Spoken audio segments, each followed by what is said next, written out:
It's Hannah Kerr, Radiate on Vision Christian Radio. Neil Johnson with you. It is the Monday edition of 2020. Controversial conversation coming, and you might want to strap yourself in. I sometimes say you might like to lean in a little closer to the radio, not to miss some of the finer points that will come out in the conversation over this next hour. And today, even taking things another step deeper, you might even want to have a notepad handy. To jot down some points that will be made today that you'll be able to use in your own conversations, things that will come out in the conversation. We might not draw attention to every one, but if you hear something today that gives you the answer to the objections and the questions and the arguments that you might hear in your family or around the water cooler at work, you might want to jot down a few notes. Hey, the developments in Canberra this past fortnight, very disturbing, as we were hearing in our earlier conversation with Dan Flynn. Well, the ACT Supreme Court ruled in favour of the ACT government's forced acquisition of Calvary Hospital. Now, it's widely reported that the motivation to take over the hospital is due to the ACT government's dislike and intolerance of Calvary's pro-life stance on abortion and euthanasia. Well, our special guest today is a champion of the pro-life cause.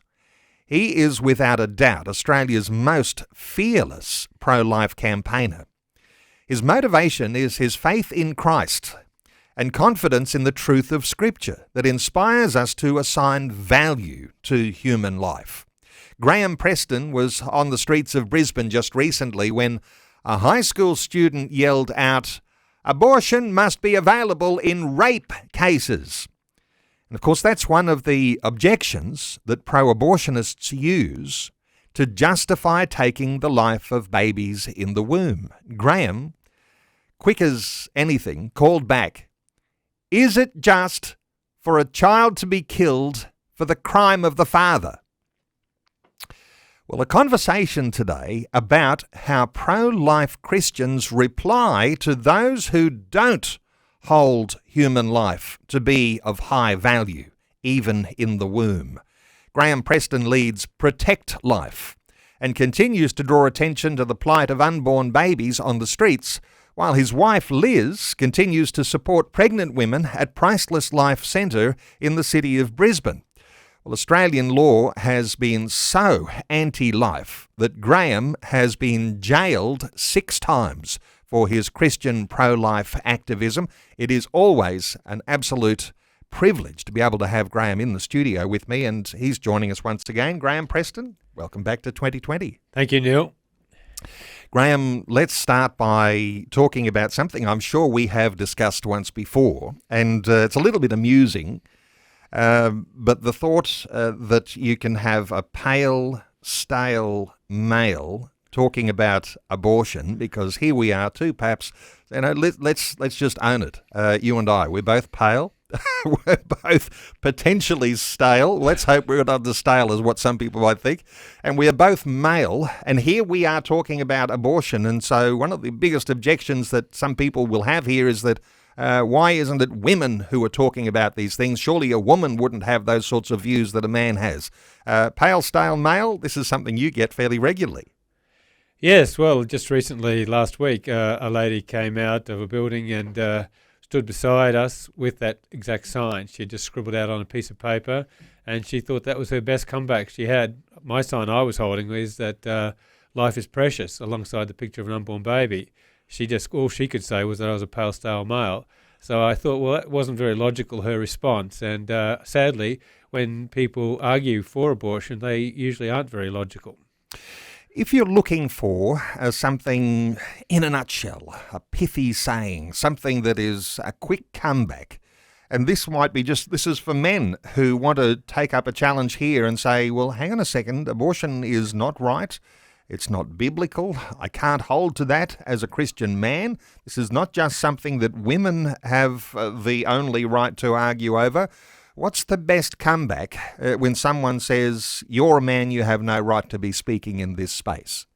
Yes, it was very interesting because, again, last week at a different location, I was near not far from a high school, and students were walking past, and a lady on her bicycle stopped, and she was having a go at me, and one of the boy students walked past, probably about 16, and he said to her, "Leave him alone," referring to me, and just kept walking. And she then yelled at him and me for being males speaking against abortion. He came back, he pointed at the picture of the unborn baby, and he said, "Well, that might be a male fetus."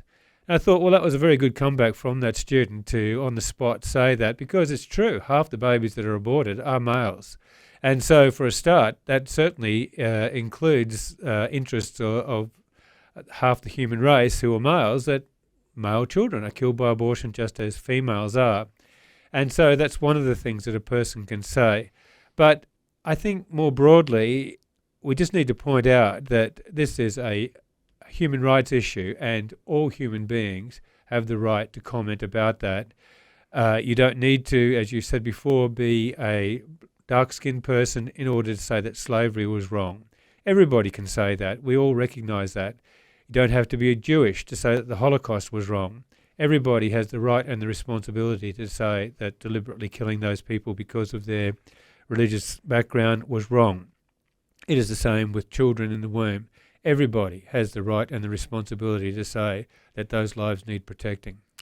Well, there's a great little note to make if you're taking a note or two this hour. You don't have to be a dark-skinned person to say that slavery is wrong, or you don't have to be a Jewish person to say the Holocaust was wrong. Really wonderful comebacks. Let me just pick up on something that you mentioned there, and it's interesting because it's a little throwaway line to say that, you know, half of babies aborted are male and maybe half of those are female. But in some nations where there is sex selection, where, you know, the technology is such that you can see whether that baby in the womb is a male or a female, from what I understand, Graham, it's often the case that more female babies are aborted in those circumstances than male babies. And, you know, not getting into, you know, the reasons why that might be the case, but for people who are saying, we've got women's rights here. Well, if you're losing more women than men, surely that's not women's rights, is it?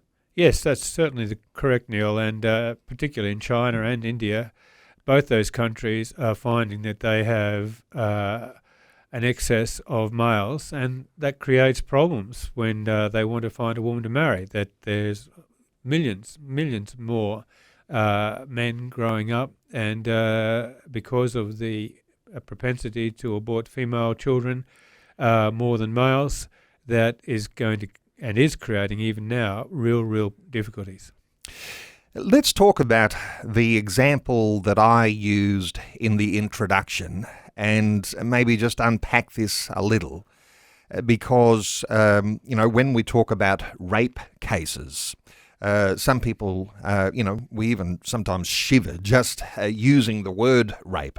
It could be triggering for some, and if that is the case, I want to apologise for it being a triggering thing to even talk about the issue. But some people will have this objection, and they'll say that rape is the reason why you ought to abort that child.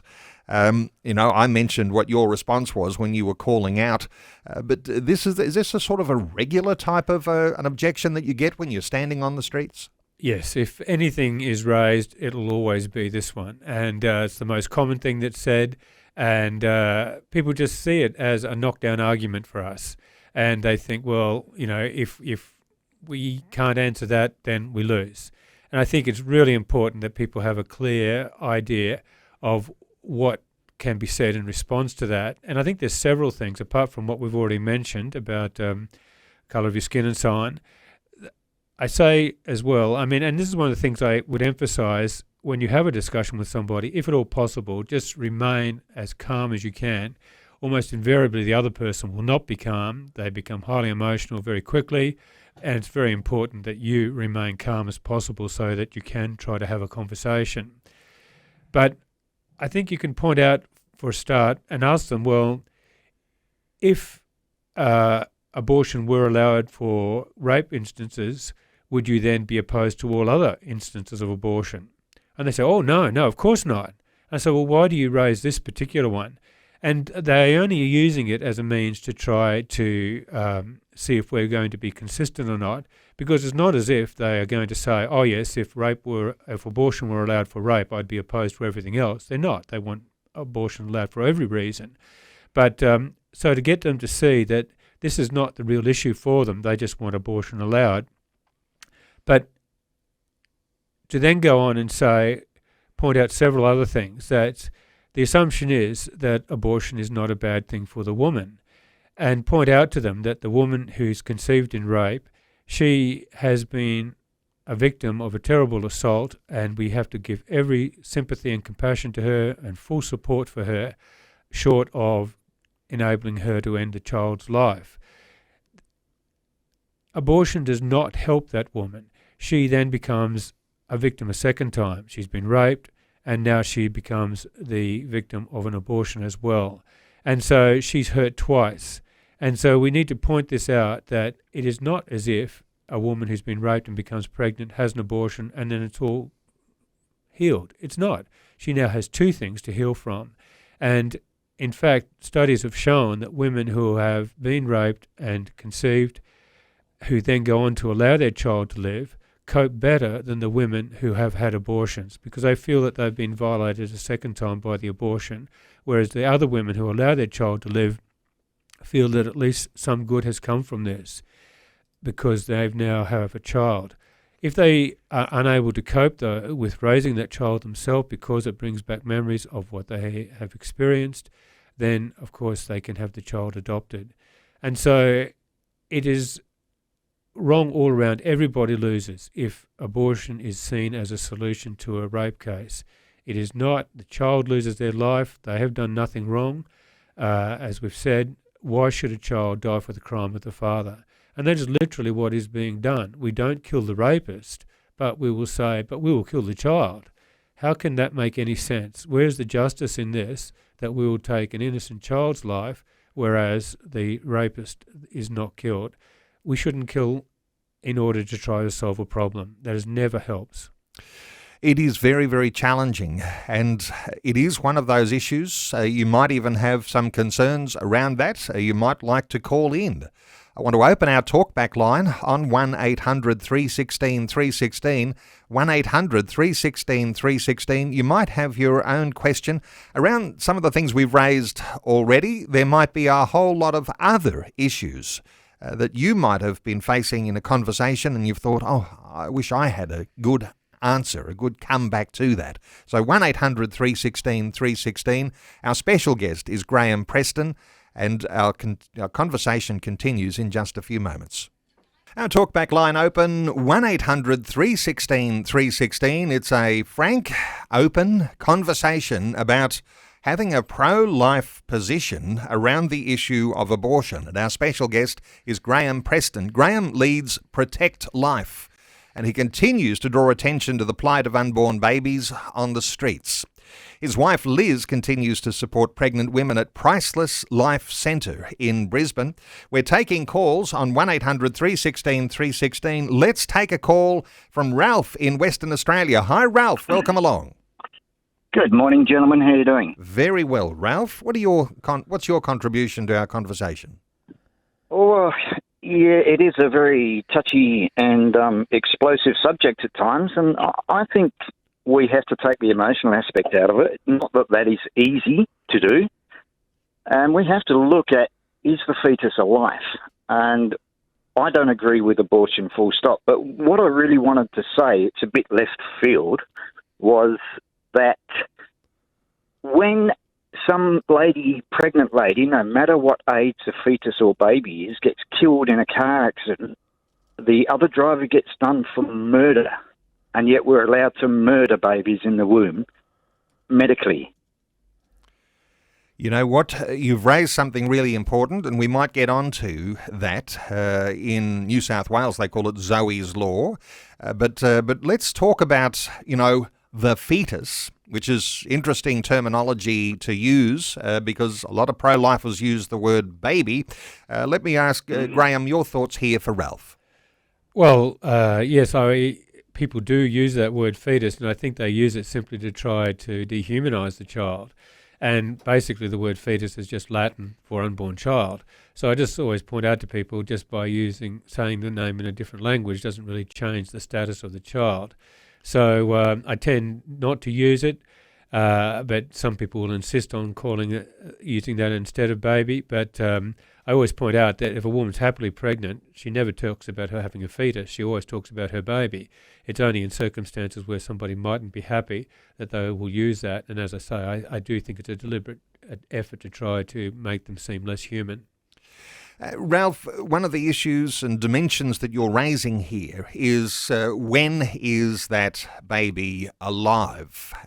Graham, how do you respond when people are saying, well, it's just a cluster of cells in there until such a time as there's a heartbeat, or all sorts of ways that people like to talk about when the baby is alive? What are your thoughts here for Ralph? Yeah, well, I just referred to that specific example you used, Ralph, about a child killed in a car crash here in Queensland. A case went to the Supreme Court and then to the Appeals Court, and it was found in an instance where a pregnant woman was driving and crashed and the child killed. It was found that the mother had a duty of care to that child. So you're exactly right. It's totally hypocritical that we have a society where the child's life is fully respected and valued in the womb. If a driver is careless and causes the death of that child, they'll be found guilty, and even to the extent where it says the mother had a duty of care to that child. And yet that same woman could have been on her way driving to the abortion clinic to have the child killed, and nothing would have been said, nothing would have been done. But if she killed the child because of her negligence in driving, she then becomes culpable. And so we have this incredible double standard, and we need to point that out to our society. But as far as when does life begin goes, that is really beyond dispute, and it's not just simply pro-lifers saying that life begins with fertilisation.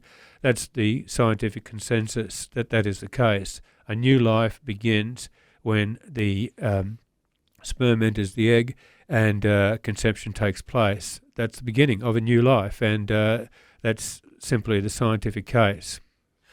Ralph, thank you so much for your call. Our talkback line is open on 1800 316 316. Let's take another call. Graham is in Orange in New South Wales. Hi, Graham. Welcome. Hello, Graham. Are you with us? Graham, if you've dropped out somehow or other there, you might like to call us back, 1800 316 316. Let's take another call. Penny is in Geeveston in Tasmania. Hello, Penny. Welcome along. Hello, Neil. How are you? Penny, I sort of knew maybe you'd call today. So, great to hear from you. What are your thoughts? Hey, Graham. How are you? Hi, Penny. My friend. I hear you've been busy again. Look, just for listeners, before you go on any further, Penny, just to remind listeners that having had Graham on the radio with me doing a segment something like this some years back, and at the end of it, I give a connecting point where you can be in touch with Graham, and Penny connected with Graham and stood on the streets of one of the towns in Hobart. It was in Hobart.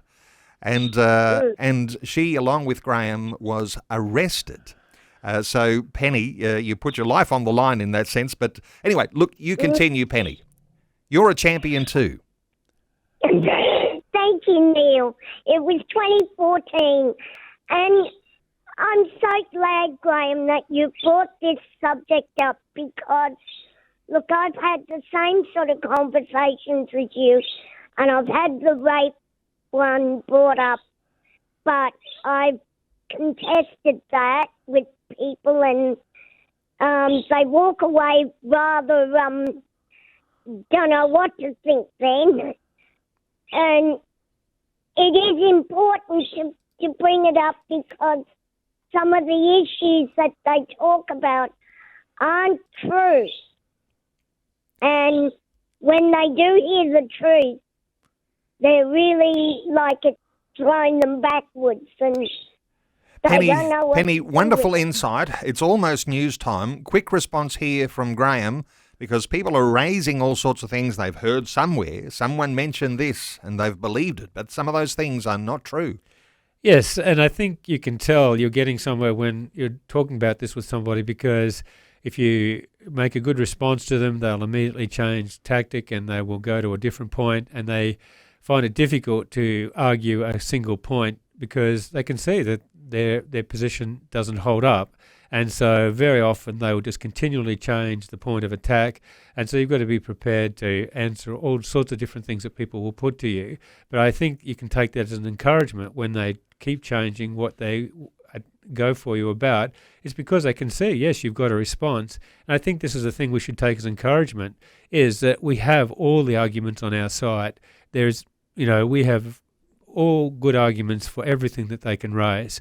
And so we don't need to be afraid if we get into discussion with people. Penny, thank you so much for your call. 1-800-316-316. We'll continue. We'll take some more calls after Vision National News to connect with Graham Preston, as Penny did. And that sounds like a long time ago, but it would be 2014.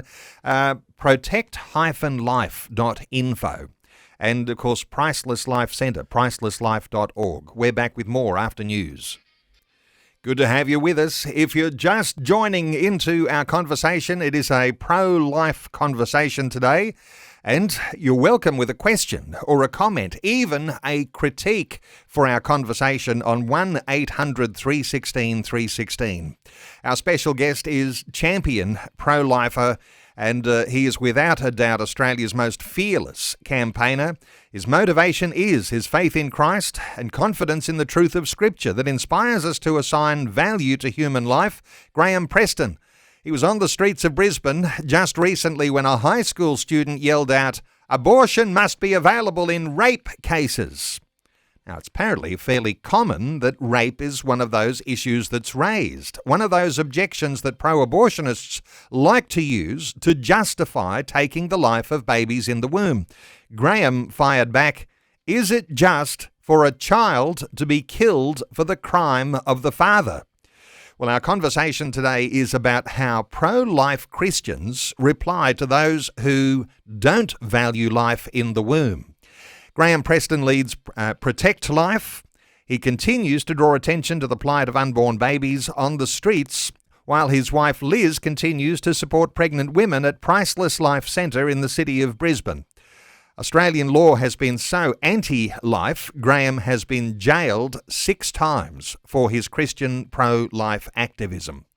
So our talkback line is open on 1-800-316-316. Graham, I think it's good for us to just keep taking some calls from listeners. So let's see if we can continue to take some calls. I'm just having a difficulty getting one caller to air here. We've got a little difficulty with our phone system. Let's see what we can do. Let's take this caller from New South Wales. Hello, welcome along. Hello, you there? Yes. What are your thoughts? My thoughts are the very first part of the segment, which was about rape victims. I appreciate that as being a separate issue. Graham, what you've done is fantastic. I am the prime example. I am white, pasty, but I'm female. I've had 2 abortions. They weren't from rape. And I believe that the majority of abortions aren't from rape. So this is my voice to perhaps women who feel that they don't have an option. If they do have an option, please reconsider. Had I known what I know now, I would have reconsidered. Wow. What happened to me from those 2 abortions has lasted to today, and they impacted me because of the medical procedures. So what happened? I used to get fainting. I'd just faint probably the day it happened, the procedure, and now and again I almost faint. That's continued. It's not as bad as directly after them. Now we're talking 20 years ago, all right? Another thing that happened, what they do, I understand this might be graphic, but before the procedure, they put an injection into your cervix, and that has caused directly after those 2 procedures, my first wanted child I had a late miscarriage. Now, the doctor never said it was from those injections, but I truly believe that's what that was from. Wow. Let's get a little thought or two. You're raising some powerful points, and the fact that you are a woman does actually give weight here, and because of your experience having had 2 abortions and you've felt after effects. Graham, what are your thoughts for our caller from New South Wales? Well, I think the first thing you said is very important to point out, that very few women become pregnant through rape. And so when people want to raise that as a justification for abortions more generally, the fact is that very small number of occasions that it actually occurs, that conception occurs as a consequence of rape. And even in those small numbers where it does occur, it still doesn't justify ending the child's life. But your later point about abortion affecting carrying of pregnancy to term and so on, studies have shown that that is the case, that it can affect a woman's ability to carry a pregnancy through the full term, and resulting in increasing numbers of children being born prematurely. And so, yes, abortion not only has psychological and emotional effects on women, but it can have an physical effects which affect future pregnancies. While we have our listener on the line, and appreciating that you've called in anonymously, we don't have a name attached, and so I want to thank you so much for being so frank and open about your own experience here. Do you mind if I ask you around the reasons why you had those 2 abortions? Sometimes we think of coercion as someone manoeuvred things into place and you felt like you had no choice, or some even more lately you'll hear having abortion almost as an alternative to birth control. If I ask you if the reasons for your own abortions, are you able to share something with us? Absolutely. It was, now don't forget, I grew up in an era where I didn't know you could question it. And again, if I could, be who I am now back then, I would never have done that. But what's really sad about my story is those 2 pregnancies were for my husband-to-be. But in what I thought was an honourable action for him, he was in a really hard situation. He was going through family court. Again, this is a really hard issue, but his previous wife was trying to get existing kids off him, and in the end, she was shown to lie through court, and he got full custody. And what's so interesting is that in the end he said, no, I want to go back to our previous arrangement, but we have the kids 50-50. That's just again touching on why I felt at that time he wasn't ready emotionally. We were so careful, but I fell pregnant twice, and I didn't want to complicate his life already. And again, it was so hard for me because I'm the kind of person that when people said at 14, what do you want to do? I wanted to be a wife and be a mother. And so, it's not, sometimes people make decisions based on other reasons, and that was my reason. And another thing I've asked forgiveness for is that first time I walked up to, I had to travel 2 hours into the city. I was walking up to the medical place, and this lovely woman, she had a picture of a baby. She showed it to me and she said, "You have a baby. Please don't go into that building." And 99% of me was like, I don't want to go in there. But at the time, I was young and I wanted to keep going out of what I thought was an honourable thing to do for my husband-to-be. And I want to thank her so much. And even worse, what I did was I complained about her after because I thought it made my decision even harder. But really, it was a light. She was one light just there saying, please reconsider. So anyone out there, a bit like the caller in Jeeveson in Tassie, thank you. thank you for being there for women like I was, because had I just been in a different situation, or my husband had been, we would have had, many kids. And to give a good story at the end of this, so my third pregnancy, I was left in a hospital, again, closer to the city, because they knew that I was having this baby too early. They just left me there. They gave me no support. I ended up having the baby alone. I was so scared that he would be born alive, and that was so traumatic. And they never said, this is because of your 2 abortions that your cervix hasn't carried this child. I never had any backup, and I never had any information. And by that stage, I was married, and that caused such grief. And the end of the story is that I had a son, another son after that. Again, I went to 2 specialists. None of them mentioned that's possibly why. And I had him at 32 weeks. However, I was in bed in hospital. I couldn't get up for 2 months before. And they still didn't know when he was going to be born. And then you go through all that. You have to express milk. And this is to any woman who's listening. You have to express milk when you have a preemie baby. It's really hard. And mind you, if you have a really late pregnancy, no one told me my milk came through in 2 days. That is so traumatic as well. Look, But I want to thank you so much. I mean, I don't think anyone listening is going to regret hearing just that little more of your story. It's moving, it's powerful.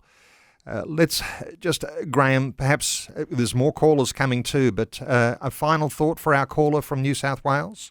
Yes, well, I think your story illustrates just how important it is that centres such as Priceless Life, as we have here in Brisbane and are in many cities around Australia, provide information and support to women in circumstances like yours. And we just need to make sure that everybody realises these places are there and willing and able to offer the help that women need. And so I would encourage all listeners to support groups like that. I want to thank you so much for being so open and sharing those thoughts with listeners today. 1-800-316-316 to join in our conversation today. Let's take another call. Rowan is on the Gold Coast. Rowan, welcome along. Hello. Hi. Great conversation and a very touching story from the previous caller. I, to be honest, I do not support abortion at all. I'm in the medical field too, and I understand, yes, there are physical aspects that happen after these abortions that are very devastating to the woman. My comment, I had 2 friends, 2 separate friends who in Australia had to have an abortion because of their condition, and I'm sure they're happy for me to tell them. But another experience that I've had personally with my wife was pregnant, and we did not know about that. It was about 3 weeks pregnant or 4 weeks pregnant, we're not too sure. And she had to go for an emergency surgery in one of the hospitals here.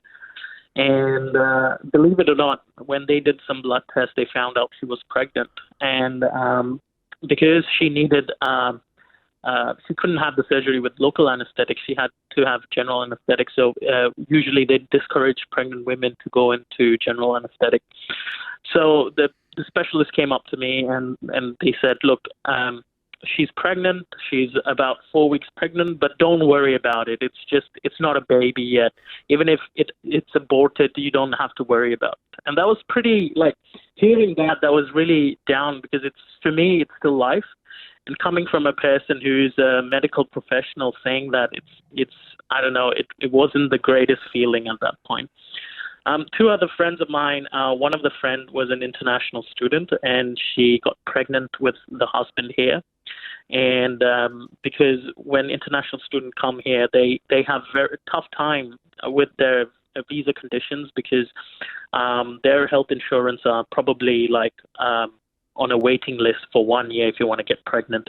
So they came in and they got pregnant. After the third month, they were in Australia. And unfortunately, she had to abort the child because they couldn't take that financial burden because it costs a lot of money to give birth to a child here. And another incident happened with my friend who had, not in Australia, sorry, but overseas, where she was pro-abortion, saying that a lot of people go into abortion because they don't have safe procedures.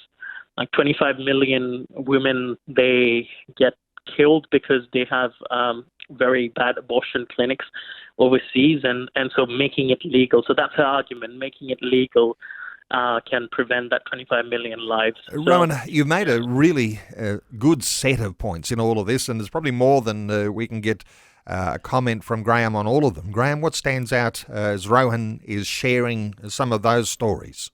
Yes, well, just very briefly, but I think an important distinction has to be made in circumstances where it would appear that a mother will die, and people say, well, how do you decide who to save? And I think everything possible must be done to try to save both mother and child. But if in trying to save the life of the mother, the child unintentionally dies, I think it is very important that we do not see that as an abortion.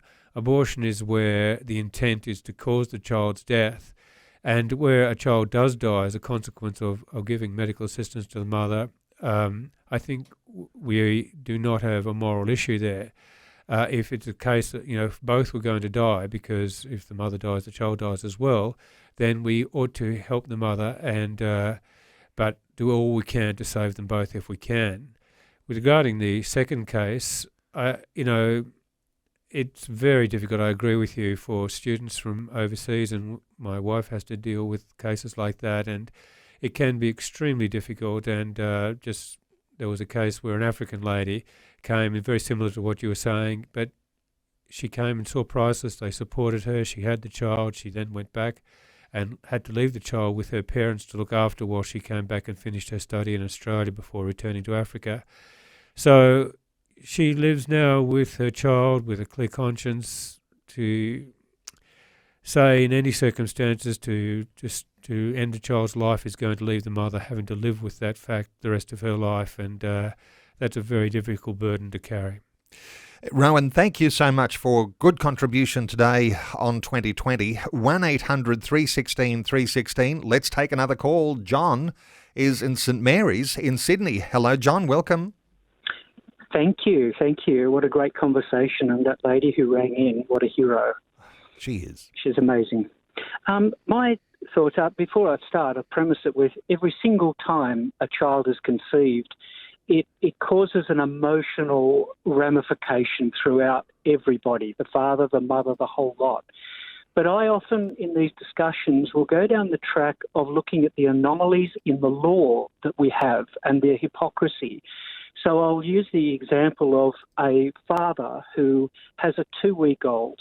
His wife has left him. There's a possible that the child has Down syndrome. He's already got 2 children on welfare. And at 2 o'clock in the morning, his 2-week-old wakes up screaming and he throws the kid against the wall and it dies. He will be charged with murder. He will never see his other 2 children again. He'll be on the Child Protection Register for life.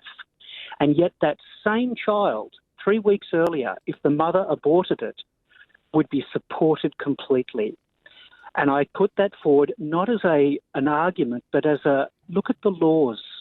It's not equality for men and women. The father and the mother both created that child. Now then you bring the emotional side in.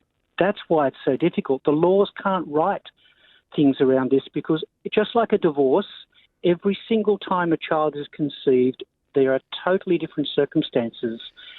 And I think that's where the difficulty is. I loved what you said earlier, where you said that don't get emotional when you're talking to people about it, just keep it calm.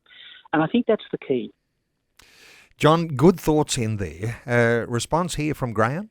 Yes, well, that's right. I mean, the law does show how crazy this is. And again, in Queensland, we have a law if a man assaults a pregnant woman, or a person assaults a pregnant woman and causes the child's death, the assailant can be sentenced to life imprisonment, exactly the same as for killing a born person. Despite that, again, I tell the story, a woman's walking to the abortion clinic, she gets assaulted, and she's just walking down the street, gets assaulted, the child dies, the assailant goes to jail for life for killing the child, and then it turns out she was on her way to the abortion clinic. And so the abortionist would have done exactly the same thing, but we give permission for that because she wanted the child dead. And simply because somebody wants a child dead doesn't mean it's okay for them to do that. So we have a very inconsistent society, and it's really important to point these inconsistencies out. John in St Mary's, thank you so much for your call. Let's put a line under any more calls now. Just a few minutes remaining for our conversation. And we could come up with a whole lot of new special, ways that you can respond to objections. And there's plenty more. I've got some notes in front of me here, but we won't get through them. Just to draw attention, something here, Graham, that was mentioned a little earlier than our conversation today. Your wife, Liz, she listens into podcasts by Australian women who have had abortions. She's recommending that people actually do listen to their stories. What are your thoughts here about the compassion that comes from listening and then being able to formulate how you'll respond when those objections are necessary? Any thoughts here? Yes, I would agree that I would encourage people to listen to that particular podcast. It was started by an Australian lady who wanted to tell her story. Now, she's not pro-life, she's in favour of abortion, but she told her story and invited other women to do the same. And it is heartbreaking to listen to these stories because, in the past people used to refer to product of conception and so on, all sorts of euphemisms rather than refer to a baby in the womb. But these ladies, many of them, just quite happy to talk about their baby and talk about, yes, I killed my baby, and without apparent any regret or repentance. And I think it is helpful to understand where our society is at, and listening to these stories gives us an insight to how far we have gone in terms of losing respect for the value of human lives, in particular the lives of young children.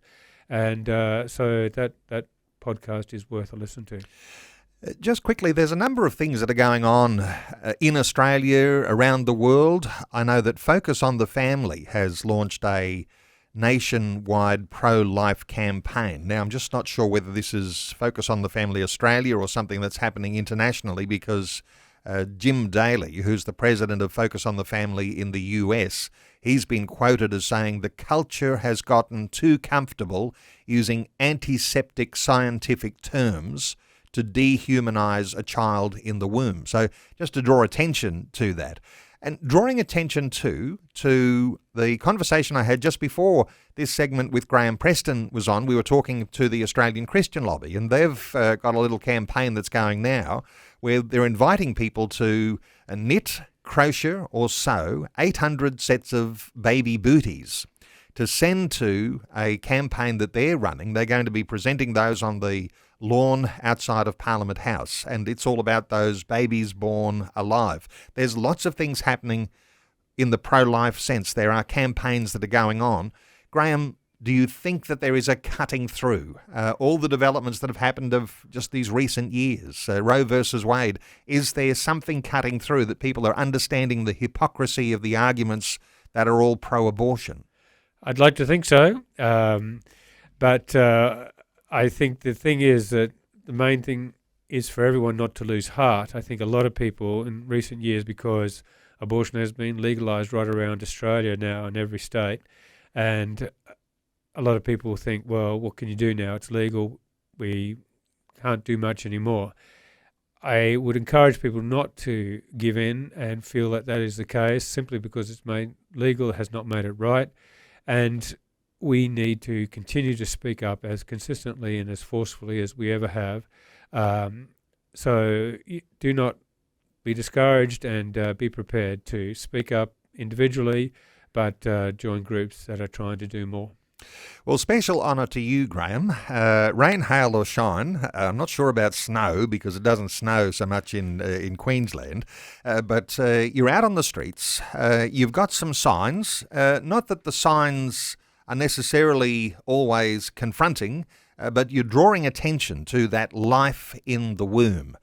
And I know you will be open if there are listeners perhaps all around Australia. You want to have a speaker at a group or a conference or your church, or you're going to have a time where you're doing some pro-life focus. You might like to invite Graham Preston.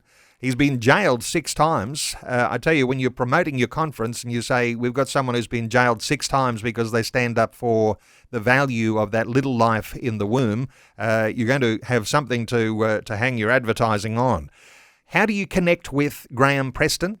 You can do at protect-life.info. Protect-life.info. And to mention that Graham's also available to speak to various groups, and if you can't have him in person, you might like to have him on Zoom. Yes, I think he's very happy to field all sorts of requests for his insights to be offered if you're having some sort of a pro-life gathering or some sort of a meeting. Graham's also an artist. Graham, how's, you're actually known for your portraits, but you paint all sorts of things. How's all that going for you? Yes, well, I have taken this up in just the last few years, and it's something I've always wanted to do. And I'm always looking for opportunities if people would like some artwork done, and I also illustrate children's books. So if you'd like your portrait done, then I'd love to hear from you. Let me ask you the controversial one. Do you ever paint pro-life oriented paintings? Sometimes that may even be thought-provoking or even confronting? Oh, yes, I have done some like that. And so I'll be happy to do on any topic that people might like to try. And where can people see some of your images? You're online? Yes, well, I have an Instagram account, GEEPEE.art7000. So. Okay, GEEPEE art 7 GEEPEE.art7000. Okay, someone's written that down. Graham Preston, who leads Protect Life. We mentioned Liz, his wife, who continues to support pregnant women at Priceless Life Centre in Brisbane. So you've got protect-life.info and pricelesslife.org. Graham, thanks so much for sharing your thoughts and your insights with us once again today on 2020. Thanks, Neil.